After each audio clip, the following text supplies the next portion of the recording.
नमस्कार, आप देख रहे हैं बिग फाइट लाइव। आपके साथ मैं श्वेता मिश्रा अवस्थी। भारत सरकार ने ऑपरेशन सिंदूर की जानकारी दुनिया के देशों को देने के लिए 7 सर्वदलीय प्रतिनिधि मंडल भेजा था, जिसमें से एक को कांग्रेस के दिग्गज नेता शशि थरूर लीड कर रहे थे। उनकी दलीलों को कूटनीतिक जीत के तौर पर पेश किया गया। थरूर समेत सभी प्रतिनिधि मंडल के नेता जब विदेश दौरों के बाद वापस आए थे तो पीएम मोदी ने उनसे मुलाकात की थी और उनके एक्सपीरियंसेस भी जाने थे। इसी बीच अब शशि थरूर को लेकर सियासत गर्म है। कारण है उनके हाल ही में दिए बयान के बाद। उन्होंने अपने बयान में स्वीकार किया कि कांग्रेस नेतृत्व के कुछ नेताओं से उनके मतभेद है। हालांकि उन्होंने ये स्पष्ट नहीं किया कि उनके मतभेद राष्ट्रीय नेतृत्व के साथ है या प्रदेश नेतृत्व के साथ। जब उनसे पूछा गया कि वो वायनाड में उपचुनाव के लिए प्रचार अभियान का हिस्सा क्यों नहीं थे, तो थरूर ने कहा कि उन्हें इसके लिए आमंत्रित नहीं किया गया था। मैं वहां नहीं जाता जहां मुझे आमंत्रित नहीं किया गया। थरूर ने साफ कहा कि जब राष्ट्र से जुड़ा कोई मुद्दा सामने आता है तो हम सभी का कर्तव्य होता है कि हम देश के लिए काम करें और बोलें। उनका ध्यान भारत की विदेश नीति और उसके राष्ट्रीय हित पर है, न कि कांग्रेस और भारतीय जनता पार्टी की विदेश नीति पर। बात आज इसी खास मुद्दे पर।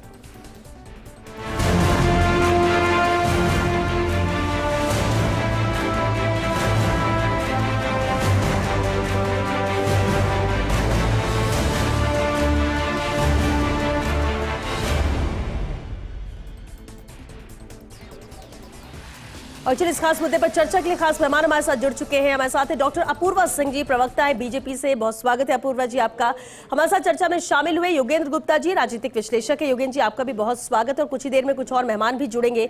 लेकिन शुरुआत योगेंद्र जी आपसे करना चाहूंगे। जो शशि थरूर का बयान अब आया है उसे किस तरह से देखा जाए? क्या ये माना जाए कि एक वरिष्ठ नेता है जो सच बोलने की हिम्मत रखता है, या फिर कांग्रेस के नेतृत्व में को लेकर जो मतभेद है उसको उजागर करता है? नहीं, देखो श्वेता, जो शशि थरूर है डेफिनेटली इसमें कोई शक नहीं कि इस समय वो थोड़ा सा विचलित है और मतभेद उनके सामने है और उसके पीछे स्पष्ट कारण भी है। शशि थरूर जो इस कद के नेता है तो उनको लगता है कि उस कद के की तरह उनको जिम्मेदारियां दी नहीं गई है। उसके पीछे भी 2 कारण है। एक तो उन्होंने खड़गे के खिलाफ चुनाव लड़ा था तो तब से वो जो शीर्ष नेतृत्व उसके टारगेट के ऊपर है। दूसरा, केरल में उनको लगता है कि केरल की जो राजनीति है उसका केंद्र बिंदु शशि थरूर को होना चाहिए, क्योंकि वो 2009 से त्रिवेंद्रम की जो सीट है वहां से लगातार एमपी है। कद उनका बड़ा है, राष्ट्रीय अंतर्राष्ट्रीय स्तर पर उनकी अच्छी खासी पहचान है। तो ऐसे में उनको समझ के बाहर है कि उनके कद के हिसाब से उनको जिम्मेदारी क्यों नहीं दी जाती।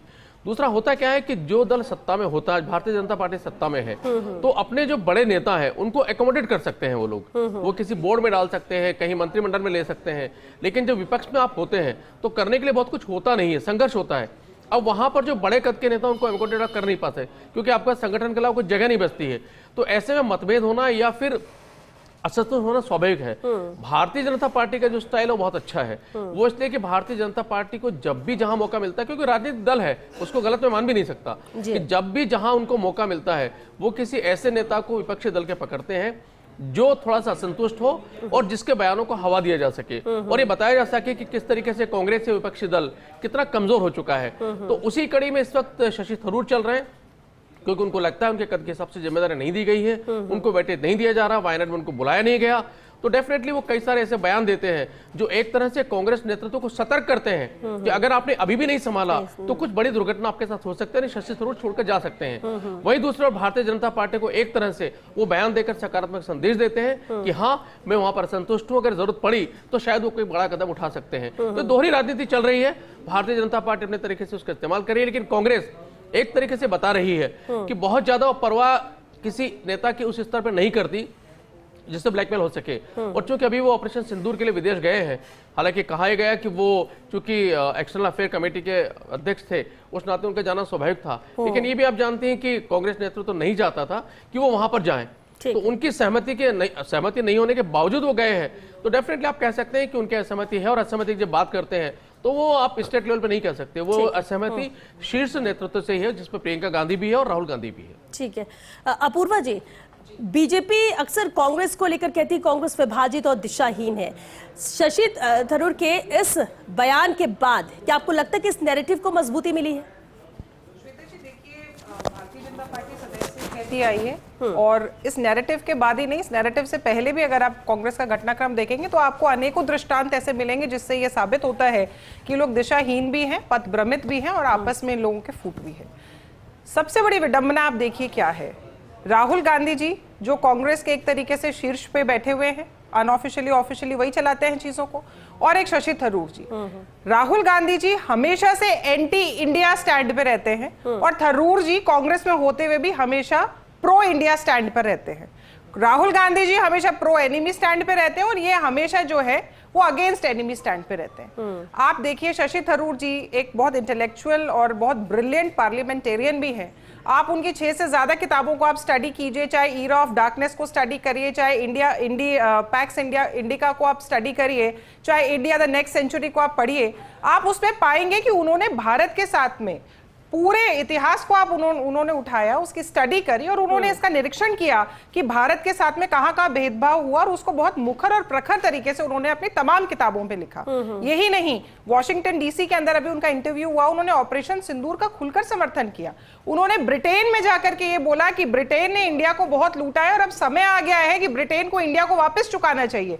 इतने मुखर और प्रखर व्यक्ति को, जो सिर्फ पॉलिटिशियन ना होकर स्टेट्समैनशिप में चल रहे हैं, उनको केवल छोटी की राजनीति के लिए कि कहीं केसी वेणुगोपाल का केरला से साम्राज्य खत्म ना हो जाए। राहुल गांधी जी अब तो चलिए छोड़िए, मगर जब वायनाड से अपने आप को रिप्रेजेंट करते थे तो उनको एक कहते हैं ना कि आइडेंटिटी क्राइसिस था, उस क्राइसिस से जूझने के लिए, और केवल वायनाड के इलेक्शंस के अंदर ही नहीं हमने उनको दरकिनार किया, अभी नीलांबूर में भी उपचुनाव हुए थे उसके अंदर भी उनको दरकिनार किया गया।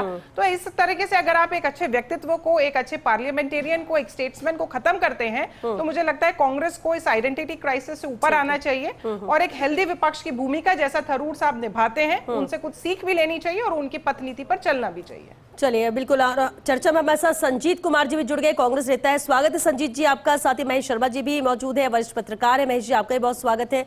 संजीत जी, सवाल मेरा आपसे रहेगा, क्योंकि जब शशि थरूर को लेकर बात हो रही है, यानी कि पूरी तरह से फोकस इस डिबेट का कांग्रेस को लेकर है। अब शशि थरूर ने जो बयान दिया, कांग्रेस का उसे लेकर स्टैंड क्या है? एक सवाल सब उठा रहे हैं, और क्योंकि जब खुद शशि थरूर ये उठा रहे हैं कि आखिर क्यों वायनाड से चुनाव से उनकी दूरी बनाकर रखी गई, क्यों उन्हें बुलाया नहीं गया, जो उन्होंने बयान दिया उसे कांग्रेस कैसे ले रही है? देखिए, सबसे पहली चीज तो अभी जो अब साथी बोल रहे थे जी, मुझे अच्छा लगा सुनकर के कि शशि थरूर के बारे में उनकी अच्छी राय है, शायद वो प्रो इंडिया बोलते हैं। हाँ, भारतीय जनता पार्टी एवं उनके साथियों को पहली बार मैं सुन रहा हूँ कि शायद शशि थरूर के बारे में वो कह रहे हैं कि शायद वो प्रो इंडिया बोलते हैं। शायद कांग्रेस पार्टी के किसी भी नेता के बारे में पहली बार उनका ये इस प्रकार का बोलना मुझे अच्छा लग रहा है। खैर, अब आते हैं शशि थरूर के बयान पर। देखिए, शशि थरूर कांग्रेस पार्टी के एक शीर्ष नेतृत्व हैं, हमारे नेता हैं, सीनियर लीडर हैं। हाँ, आप कह सकती हैं कि वायनाड में या अन्य जगहों पे उनको जिम्मेदारी, लेकिन मैं आपको बताऊं कि लोकसभा चुनाव हो एवं विधानसभा चुनाव हो, जहां जहां जरूरत पड़ती है पार्टी को, शशि थरूर जी के नेतृत्व, उनकी कुशल क्षमता और उनकी विद्वता का लाभ पार्टी लेती है। हाँ, अब ये बात और है कि अब आप भारतीय जनता पार्टी डिक्टेट करे कि साहब आप शशि थरूर को अपने पार्टी के अंदर आप क्या जिम्मेदारी देंगे, क्या करेंगे, क्या नहीं करेंगे। निश्चित रूप से ये उनको ईमानदारी पर छोड़ देना चाहिए कांग्रेस पार्टी के लिए। कांग्रेस पार्टी जानती है अगर नहीं होती तो कांग्रेस पार्टी ने उनको 3 बार त्रिवेंद्रपुरम से सांसद का चुनाव लड़वाया, मंत्री बनाया और बड़े अच्छे पदों पे बहुत अच्छी जिम्मेदारी के साथ उनको काम और जिम्मेदारी के साथ किया। तो इसीलिए मैं कहता हूं कि आने वाले समय में शशि थरूर की जिम्मेदारी और भी बेहतर होगी। हाँ, अभी ये कह रहे थे कि अभी एक मित्र कह रहे थे कि शायद ऑपरेशन सिंदूर को उन्होंने अच्छा बताया। देखिए, शशि थरूर जी हो या कोई और साथी हो, कोई भी भारत का नागरिक ऑपरेशन सिंदूर के बारे में कोई कटाक्ष नहीं कर रहा है। कटाक्ष है कहां? कटाक्ष आज नहीं, लगभग 17 बार ट्रंप ने कहा कि हमने आज G7 की मीटिंग में उन्होंने कहा कि मैंने करवाए हैं समझौता, मैंने सीजफायर कराए हैं। तो साहब आप कहां शशि थरूर के पीछे पड़े हुए हैं? कृपया करके एक मिनट टू मिनट यदि आप उस घटनाओं को देखेंगे तो स्पष्ट रूप से दिखता है कि अमेरिका का दबाव रहा है। ये बात अमेरिका का दबाव नहीं है तो मैं अभी कमेंटेटर्स जितने भी हैं उनसे कहता हूं कि आदरणीय प्रधानमंत्री जी से कहिए कि साहब आप कृपया करके बोल तो दीजिए एक बार कि नहीं, आपका दबाव नहीं था, हम अपनी मर्जी से भारत करेगा, अपनी मर्जी से करेगा। आप बोले ट्रंप आप झूठ बोल रहे हैं, आप बोलिए ना, मोदी जी को यह कहने के लिए बोले कि ट्रंप महोदय आप झूठ बोल रहे हैं।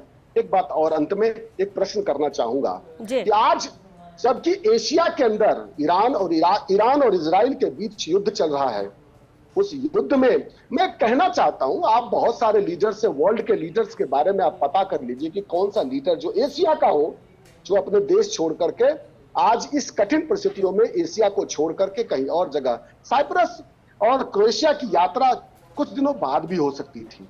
आज विश्वगुरु को यह बात करनी चाहिए थी कि यह युद्ध कैसे रुकेगा। ठीक है अमेरिका यहाँ पर संजीत जी, क्योंकि ये दूसरे मुद्दे हैं, आप बिल्कुल, कांग्रेस के पास भी बहुत सवाल होंगे करने के लिए, इसलिए शायद ये सवाल आप कर रहे हैं कि मौजूदा स्थिति में क्या होना चाहिए, आपका नजरिया। लेकिन क्योंकि मुद्दा शशि थरूर को लेकर दूसरे मेहमान भी जुड़ गए, मैं वापस आपका रुख करूंगी संजीत जी। महेश शर्मा जी भी हमारे साथ हैं।